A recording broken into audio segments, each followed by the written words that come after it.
Hi, I'm David Ireland. In this episode of The Wildlife Man, we will drive thousands of kilometres into the Australian outback and experience animals you have never seen before. So come with me once again on another Wildlife Man adventure.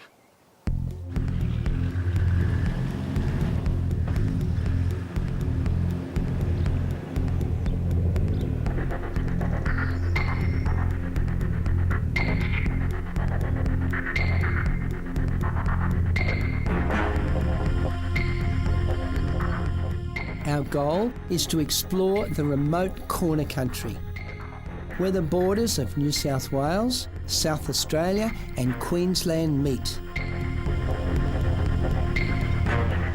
It is here we will encounter the cold-blooded Australians.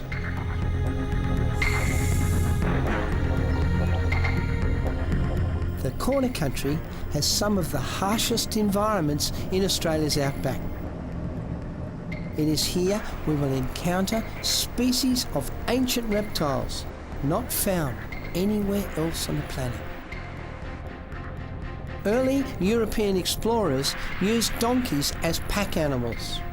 With the introduction of trucks, many were released. Now literally thousands roam the outback.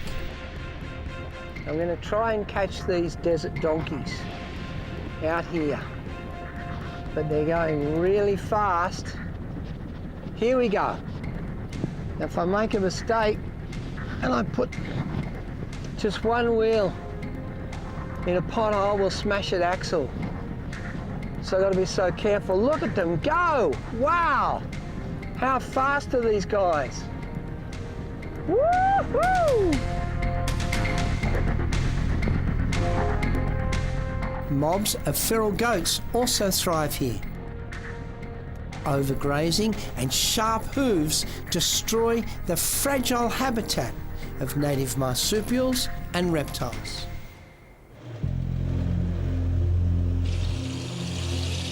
Once Australia's interior was relatively lush, with deep inland lakes. Some scientists believe when the Aboriginals relentlessly used fire as a tool to flush out animals, it changed the inland environment. Many of the ancient plants had seeds that were not encased and were easily destroyed by fire.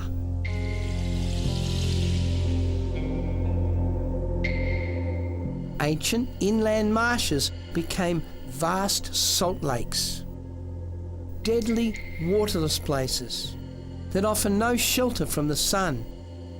Numerous early explorers perished in this Australian wilderness. The barrier ranges are rich in precious metals like silver, zinc and copper, and even deposits of gold. Long ago, with blistered hands, miners scratched a living here. My friend Jason and I are keen to see what creatures seek these old mines to shelter from the sun. Now these beautiful shinglebacks, we're finding them all through these ranges. There are so many of them. They're quite common, interesting animal. See how the tail resembles the head? And of course that's to confuse predators. But what I'm seeing on this wonderful animal is a creature that I absolutely detest, and that is a tick in the side of this animal underneath. It's burrowed in under the scales. You poor thing, you don't like that very much, do you? These horrible ticks, when they get in cattle dogs, they can paralyse the animal and kill it. And even in children, they can cause horrific problems. I don't like those ticks, so I'm going to try and remove it. I've got the old knife here somewhere. That's what we need, a pair of tweezers. Now we take hold of that tick and pull it out. Yuck! What a dreadful thing that is. And now I've removed that horrible tick. We'll put that down and he won't be causing any problems anymore. And then we'll let this guy go. These are wonderful creatures. They're omnivorous, which means they feed on animals, especially insects, and they love to chew on a nice sweet flower too.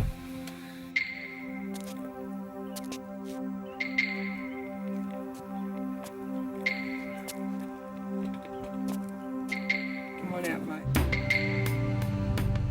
How lonely it must have been for the men that sought their fortune in these ranges, dealing with the over 50 degrees Celsius heat in summer and the freezing temperatures in winter.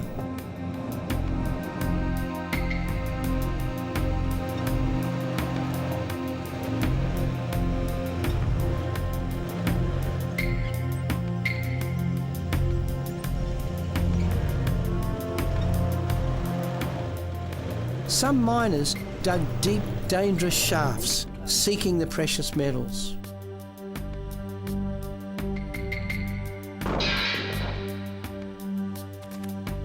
These 100-year-old mines can be extremely dangerous. But we must search for the cold-blooded Australians, endemic reptiles that evolved survival skills to live here in the corner country. These old mines are pretty frightening really, because you just don't know what you're going to find. And I don't like the look of that. Look at this. And that's a bridge, and it's over an old mine shaft.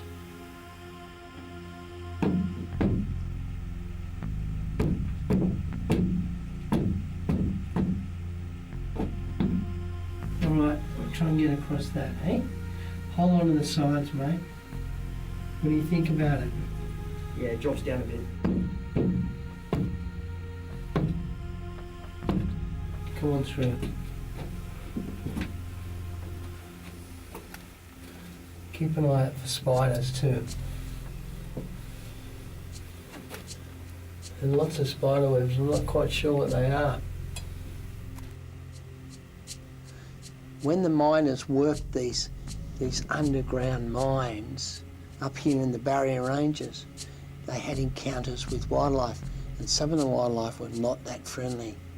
What we're finding here are the spider webs of redback spiders. Redbacks can give a very, very painful sting. They can even cause fatalities in humans.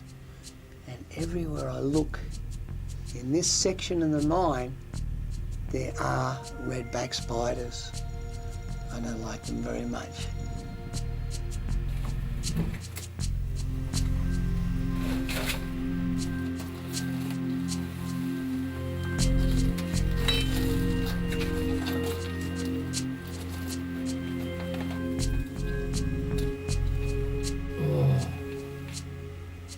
I don't like the look of that.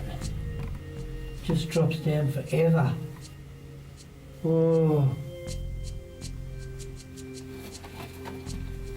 Yeah. The places we go looking for animals, wow. Come on, Chase, let's move out of here. Now what we found here, I've seen before in other mine shafts, but this is very sad. This is a female red kangaroo, and you can see she's become mummified. Look at the skin over the skeleton, over the head, over the claws and the rib cage. And the reason she's come in here is because it's so hot and dry, nothing to eat, nothing to drink. She's come in here to die. But what makes it so sad is lying beside her is the mummified Joey kangaroo, her baby. And this little fella would have been about 8 months, maybe 10 months old. And the poor little bloke's come in here and died with his mother. That's the tragedy of the outback when there are droughts. We might explore this mine shaft a little bit more and see what else we can find. This is a mummified shingleback lizard. It just goes to show no matter what creature crawls into these mine shafts, because of the dry environment, they become mummified. Why this animal would come in here, I'm not sure. Maybe because he could smell the dead kangaroos or dying kangaroos, I'm not sure. But he died in here too. We'll put you back.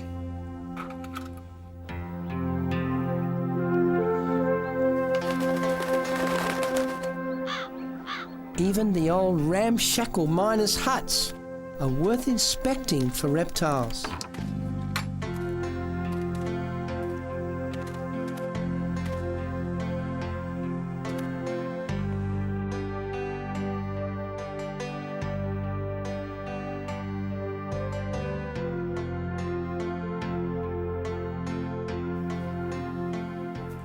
Come on, little fella, out you come. Out you come, don't drop your tail now. There we are. That's the little mate. Now these gorgeous little geckos are the hunters of spiders. And this old miner's cottage is full of those dreadful redback spiders. But for this little one, every redback is a juicy dinner.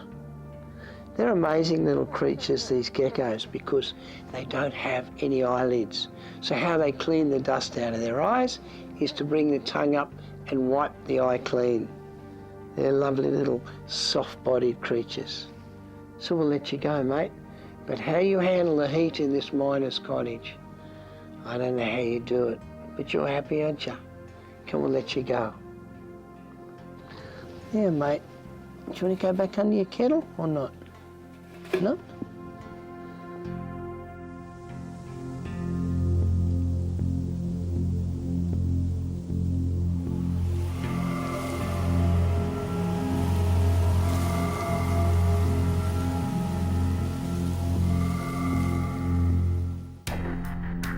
Driving north, we cross the low hills of white quartz that reflect the sun's heat into the face of any creature that dares to walk here.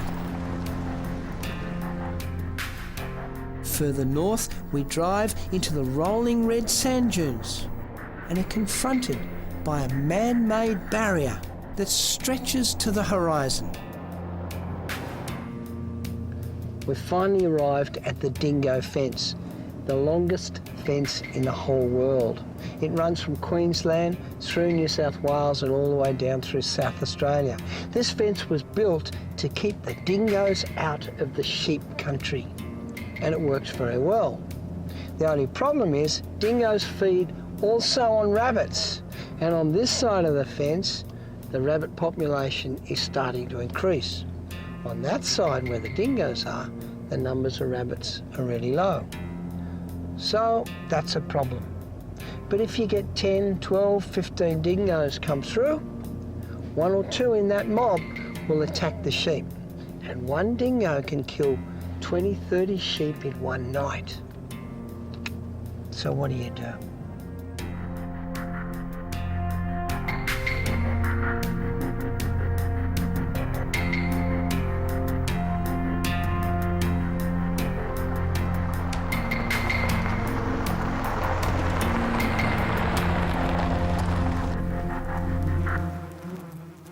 Because the Dingo Fence is thousands of kilometres long, thousands of miles long, in fact it's far longer than the Wall of China, you can imagine how many men have worked on this fence and still do to maintain it. because the mesh goes deep into the red soil, they're often using their hands to repair the mesh under this sand. When they do, sometimes they would meet this character. Now this is a desert scorpion. I'm going to try and pick him up for you without hurting him or me. And right now he's trying to dig a burrow. He won't like it when I touch him.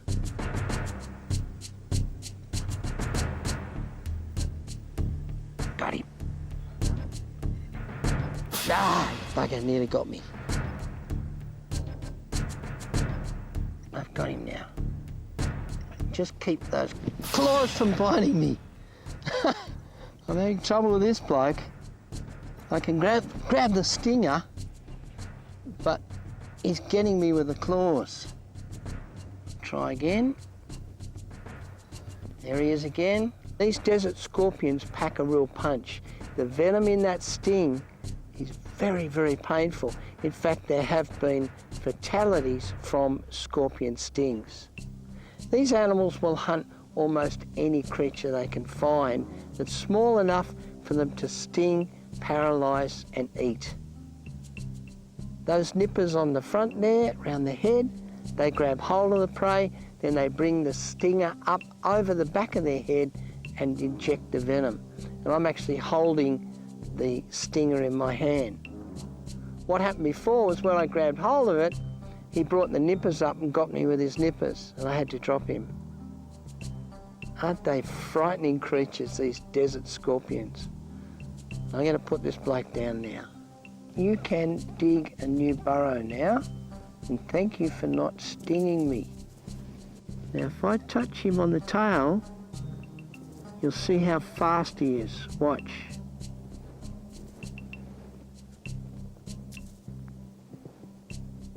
I don't suggest anyone try this. See how quick he turns around, look. Now these guys are nocturnal, they hunt at night time. And they respond very quickly to vibration. So the tiniest little animal going across the sand near their burrow, they come out, grab hold of it with those very, very strong, powerful little nippers and then inject the venom. And they don't like being out in the sun much. So when I leave him, he'll dig a burrow and go back under the sand.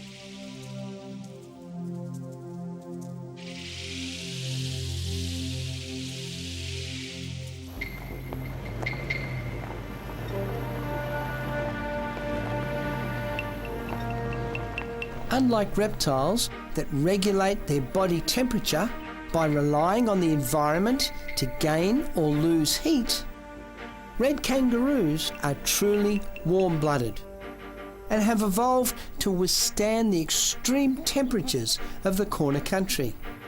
They both graze and browse on grasses and shrubs.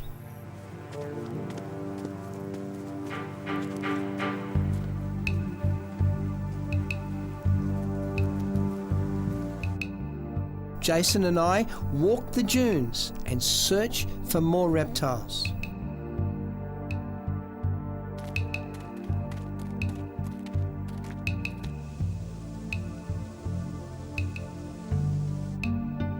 Even the smallest cluster of dead sticks can provide shelter for desert dragons.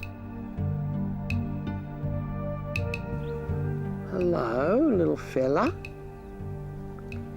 Now, if you're walking along out here and you saw a pile of dead sticks, one thing you would not see is that.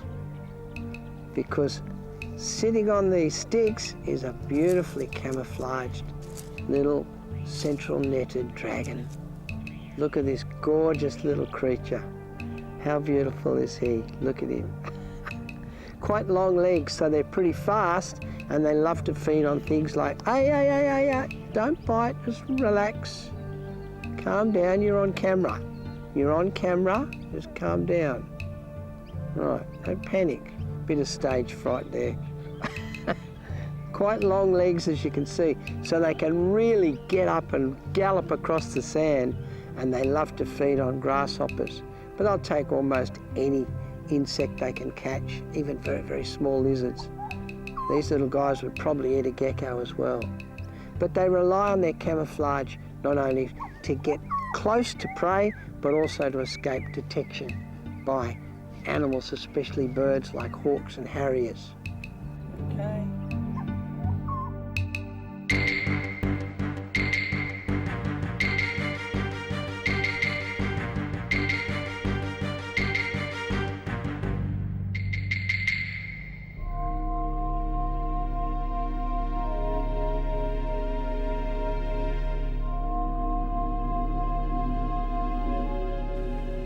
Come on, darling. I don't want him to bite me.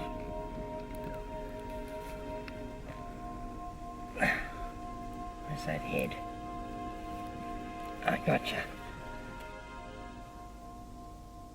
Now we were driving across this desert pan. It's very, very hot. And Jason here spotted this desert monitor. And what did you see? I just saw the dust from his feet fly up as he's running across the pan.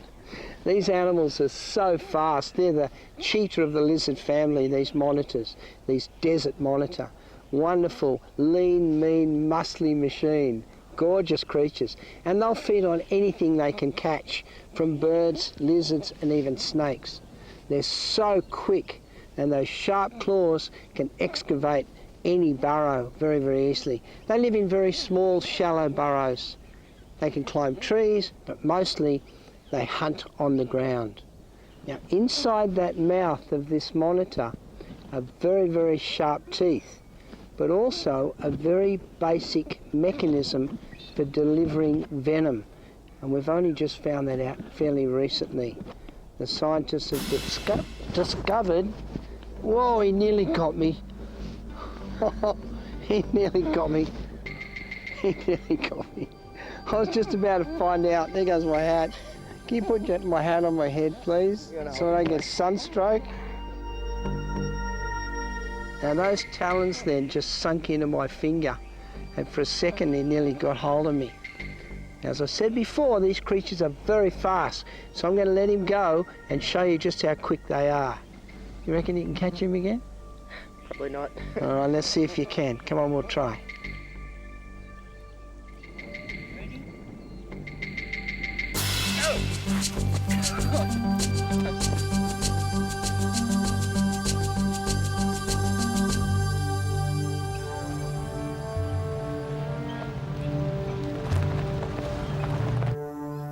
The ruins of an old mining town can provide a habitat for deadly creatures.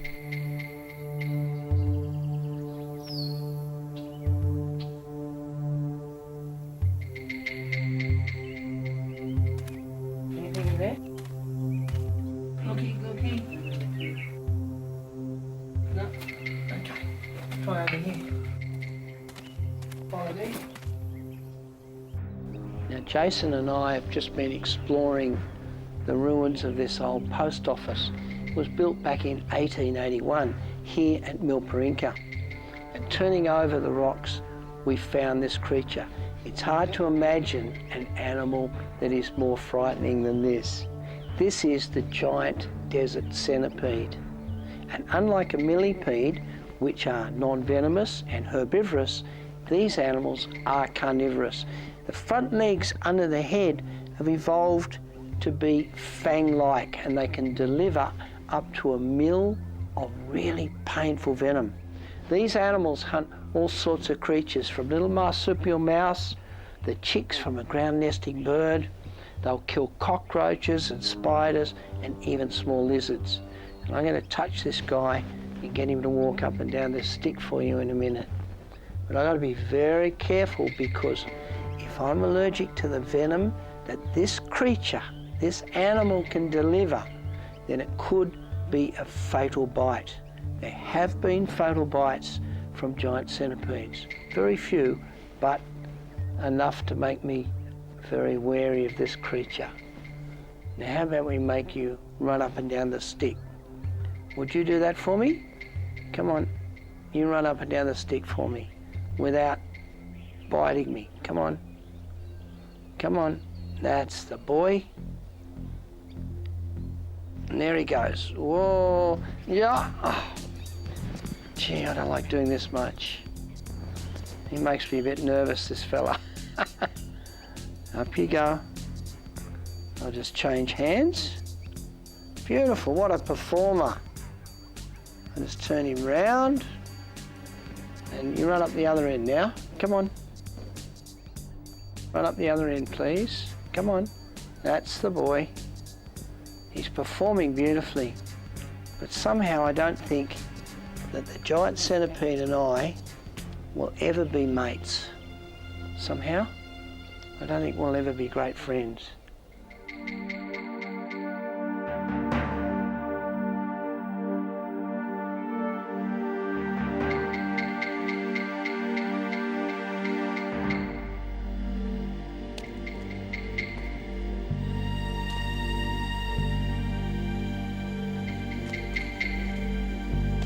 There is evidence of Aboriginal occupation all through the corn country.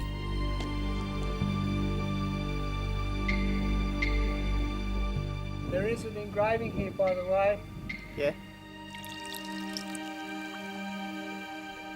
Okay.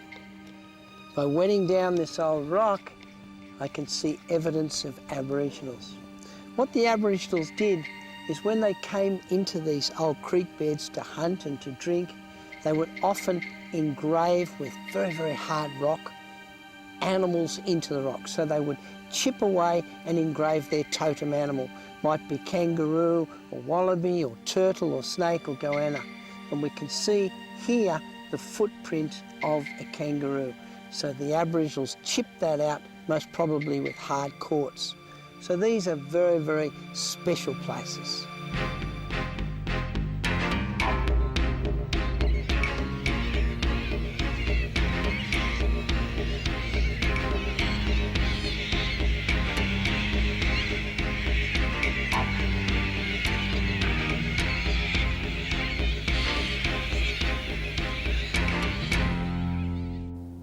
When I'm walking around this red country, I'm always looking very closely at the ground, looking at the footprints and also the animal droppings.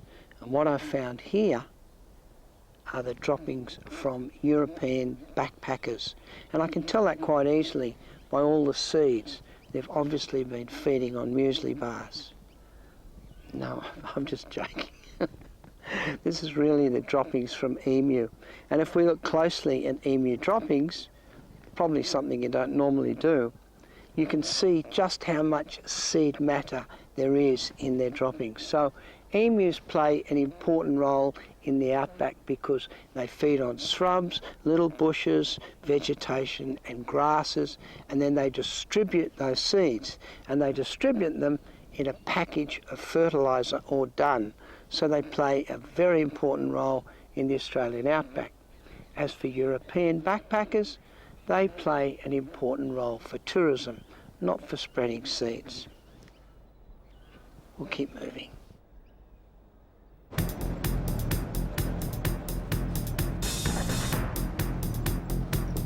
Out on the dusty red plains, mobs of emus survive in big numbers.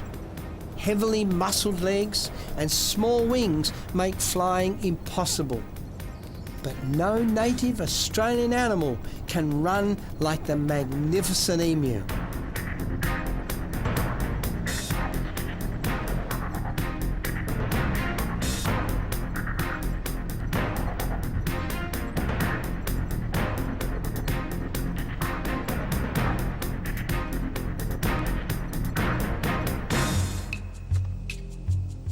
Living with Australian Aboriginals has taught me much about native animal behaviour. I only need my kubra to attract a mob of curious emu.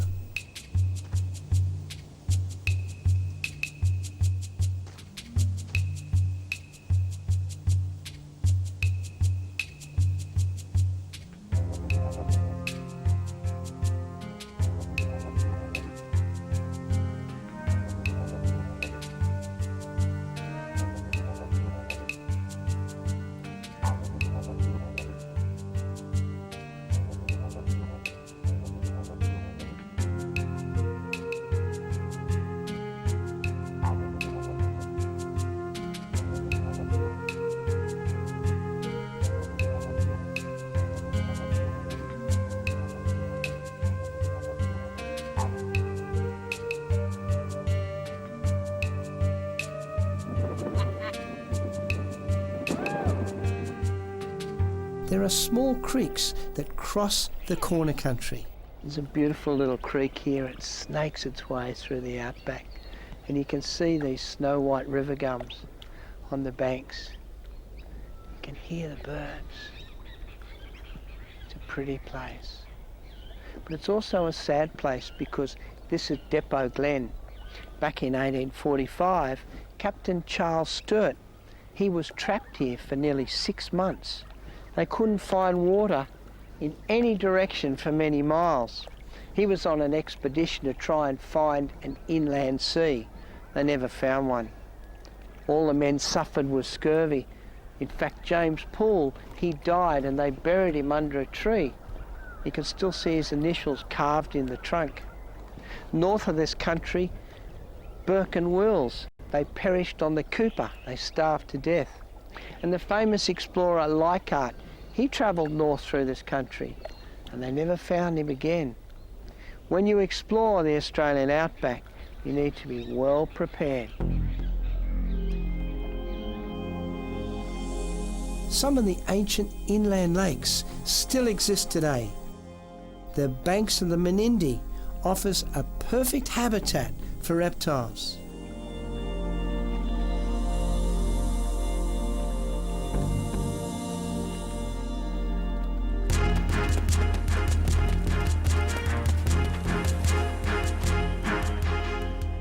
Jason spotted this one in this hollow tree behind me, and this is a Gould monitor, a really cute little guy. And they're very happy living on the banks of the Menindee because there are countless dead trees out there with hollows in them for birds and all sorts of prey. And up there you've got the banks going into the sand dunes. It's a perfect place for these animals. Would you like to hold it? Yep. All right, just watch those claws now. Okay, watch that head. If he bites, it'll hurt. Yep. Got him? Got him. All right, just hold him to camera for me. You like him? Yep. He's a cute little fella. He's a cute little fella. Look at that fat tummy. What have you been eating, mate? You got a fat tummy. If you look at the coloration here, you can see where the Aboriginals get their inspirations for their artwork. Look at the gorgeous tummy, the wonderful designs on this animal. An interesting thing about these monitors is they'll often dig a hole in a termite mound, and they lay their eggs in there. The termites repair the hole so the eggs are protected. When they hatch, the female returns. We don't know how she knows, and she digs out the babies, and then off they go to live their life the best way they can. They're cute little ones, this one. Look at that whipped tail, eh? Whoa, look at that whipped tail. These Gould's monitors are nowhere near as powerful or as dangerous as a big lace monitor. They're just a cute little guy. We'll let him go now? Yep. Put him back in the hole, mate. Put him back inside.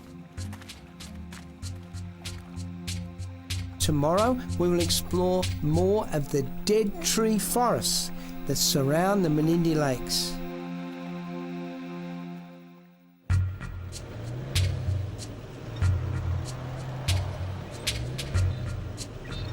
Finding cold-blooded Australians, or reptiles, requires relentless walking and searching.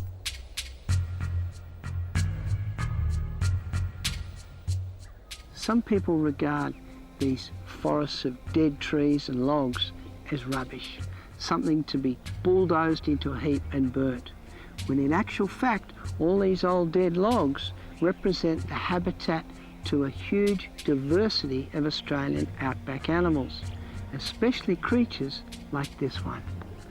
Now what we have here is a desert dragon, or a bearded dragon. These animals can blend perfectly with the bark of this old cypress pine. They like to climb up high on a log, look out across the country and spot animals that they can prey upon. They'll chase things like small snakes, little marsupials, birds, insects, and after rain they don't mind chewing on a flower. But if a big creature comes along like a monitor and he wants to feed on this fella, he'd find it very hard, because if we look at the head of the animal, each side of the bottom jaw are very sharp spines, even along the flanks each side. So it's not an animal that I would want to eat, or any monitor. But how perfectly does this little fella camouflage himself on the bark of this old dead tree?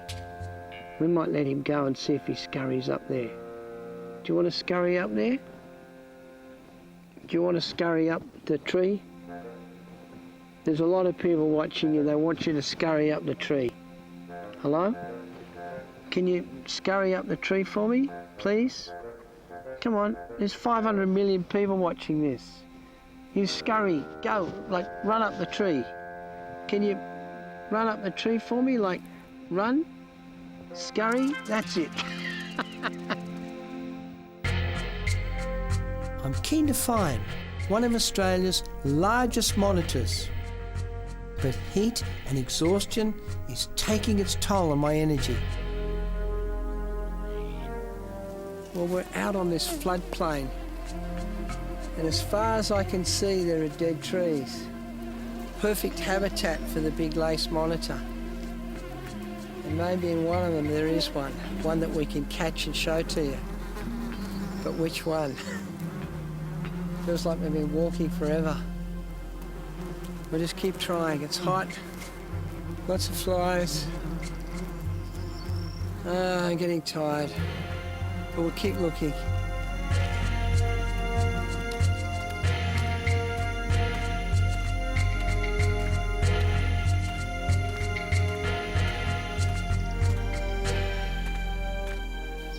We've just arrived at Bindara Station, which is on the Darling River, and we've found one of the rarest creatures on Earth. It's the tree-climbing dog, and there's only one left on the planet. Have a look.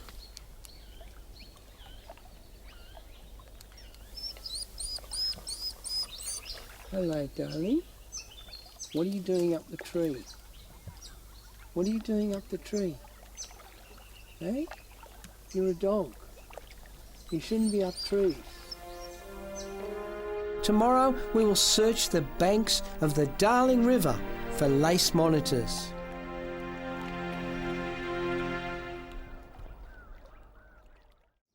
This is the red cattle dog Kangaroo, and last night you saw him climbing a tree. I'm not sure why he climbs trees, especially up so high, but he does. And now he's sleeping in, he doesn't want to get up. It's time to get up and go and climb a tree, mate. Hey, you're a bit sleepy.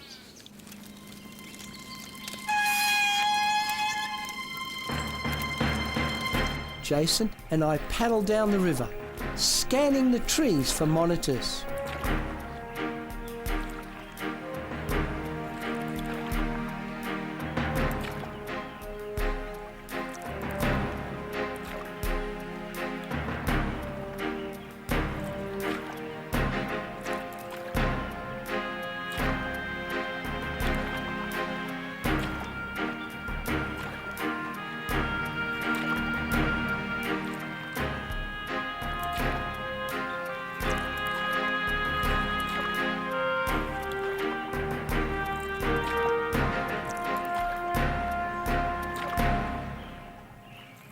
Eventually, I turn my attention to searching under the bark for snakes. Okay, hello. What have we got here? You cute little thing. Come on.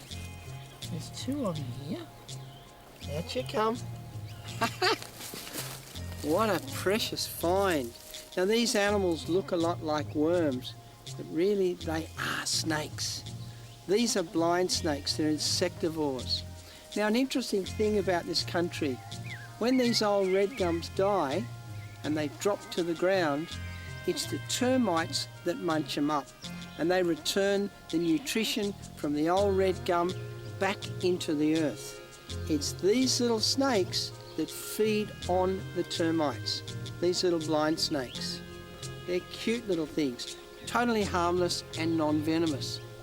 But what I find fascinating about these little snakes is they can also prey upon bulldog ants.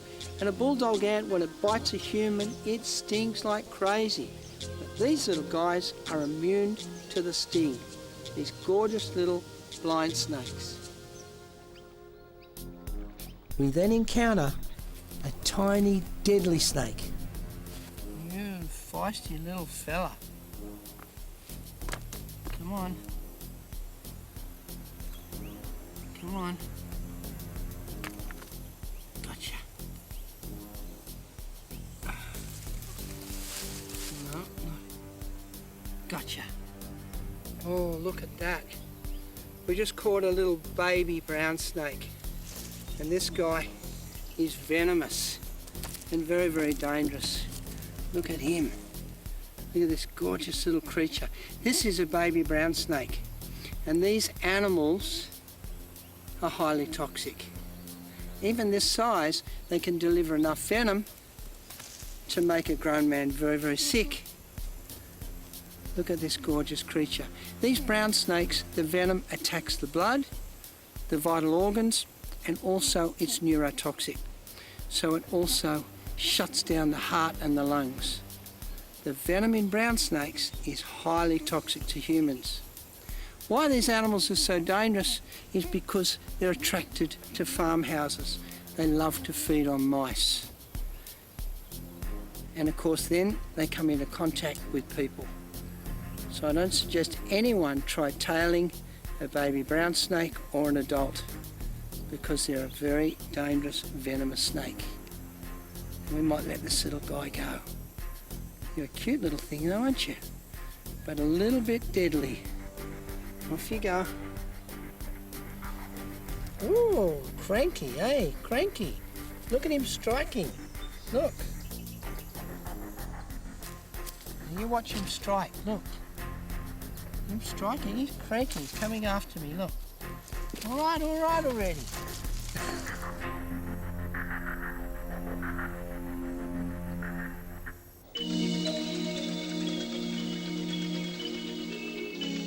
As the day heats up, insects gather to mate.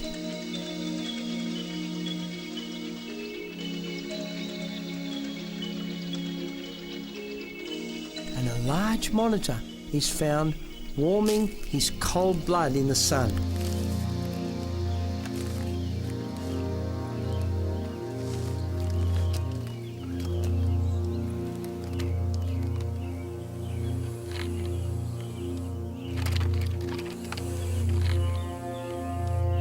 I don't think I've got much chance of getting him.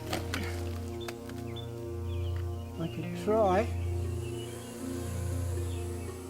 Oh, you're cranky, aren't you?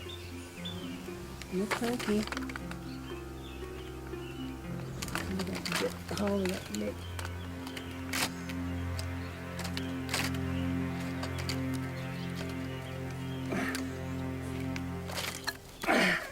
Oh, he's cranky. I've got to be so careful of this bloke. These guys are incredibly powerful. These big lacy monitors. As you can see, they're arboreal. They're very much tree climbers. These are dangerous animals. I'd rather hold on to a crocodile this size than one of these, because those talons can really rip you up.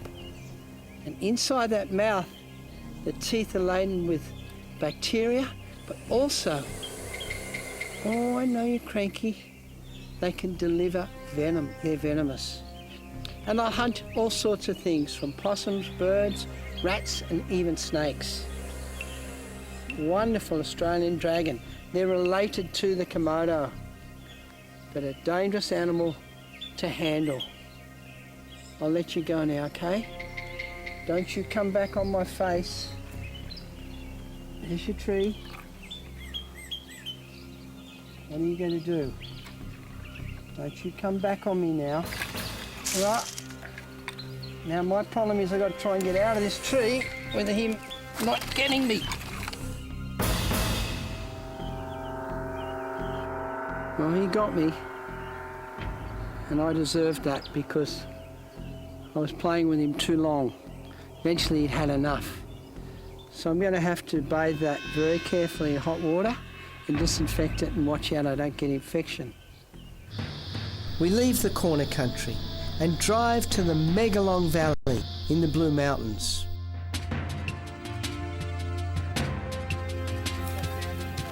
Neville Burns is known as the Snake Man, and he guides me to one of his special places to search for snakes. There are many pristine, untouched pockets of wilderness in the Blue Mountains. Ideal places for an encounter with a cold-blooded Australian. Look at this. A big, solid, broad, powerful tiger snake. These are such wonderful predators. Now, not that long ago, it was the tiger snake that was responsible for most fatalities with humans in Australia. But over the years, as we've damaged the waterways with insecticides and drained big areas of wetland, these animals lost their habitat, so their numbers dropped. These creatures play a very important role in the environment because they will prey upon feral animals like introduced rats and also rabbits. Very, very carefully work this animal because the venom in this snake is highly neurotoxic. It can easily take me out without any trouble at all. Look at this beautiful animal. He's starting to flatten his way, flatten his head, flatten his body. He'll start warning me in a minute. No. Come on now. There we are. Come here. Leave my hat alone. Look at this. Now, I don't suggest anyone try picking up these incredibly dangerous snakes. A big tiger like this one. What a wonderful creature. A powerful snake. They normally, because they're so heavy, they normally strike fairly low down, unlike a brown snake that can strike right at the person and even hit them in the face. These animals normally strike low down. Now, he would prefer to go away. He doesn't want to fight, but if he feels threatened, he will, and deliver a lethal dose of venom. Look at that. There he is, the tiger snake of Australia, one of the most dangerous snakes on the planet. What a wonderful, wonderful creature. All right, I'll put you down and let you go. Up here. Put you down and let you go. What a wonderful encounter. What a precious animal.